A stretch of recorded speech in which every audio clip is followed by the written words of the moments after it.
Friends ఇప్పుడేంద్ర వార్త supreme court సంచలన తీర్పు ఊహించని సంచలనం అంటూ లేటెస్ట్ అప్డేట్ అయితే రావడం జరిగిందండి. సో ఆ వివరాలు ఏంటనేది కూడా వీడియోలో తెలుసుకుందాం. వీడియోని చివరి వరకు చూడండి, అర్థమవుతుంది. మొదటిసారి ఛానల్ వస్తే తప్పకుండా సబ్స్క్రైబ్ చేసుకోండి. చూస్తున్నారు కానీ లైక్ చేయడం మర్చిపోతున్నారు. వెంటనే లైక్ చేయండి. వీడియోకి అయితే వెళ్ళిపోదాం. తమ ఓటు హక్కుని వినియోగించుకోలేదని ఓటర్లను శిక్షించలేమని సుప్రీంకోర్టు గురువారం స్పష్టం చేసింది.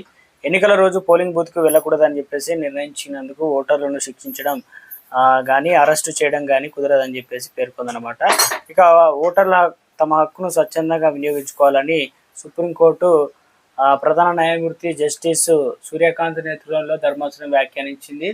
ఇక ఓటు హక్కు వేయాలా వద్దా అనేది నిర్ణయం పూర్తిగా ఓటర్ ధ్యానాన్ని స్పష్టం చేసింది. ఉదాహరణకు రోజువారీ కూలీ అనేది ఇతర రాష్ట్రాల నుండి వలసదారులకు తీసుకుంటే ఇక చర్యలు తీసుకుంటామని బెదిరించి వారి రోజువారీ స్వల్ప ఆదాయాన్ని వదులుకొని మరి ఓటు వేసేందుకు సొంత రాష్ట్రం వెళ్ళాలని వారిపై ఒత్తిడి తీసుకురాలేమని చెప్పేసి సిజిఐ పేర్కొన్నారు. ఓటు వేయలేదని చెప్పేసి ఆ సమయంలో వారిని అరెస్ట్ కూడా చేయమని ఆదేశించాలని ప్రశ్నించారు.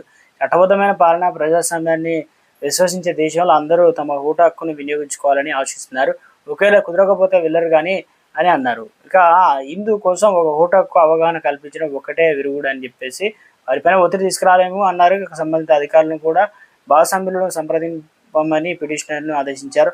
ఓటు హక్కు వినియోగించుకొని ఓటర్లను శిక్షించాలని లేదా ఆంక్షలు విధించాలని కోరుతూ అజయ్ గోయల్ పిటిషన్ అయితే దాఖలు చేసిన సంగతి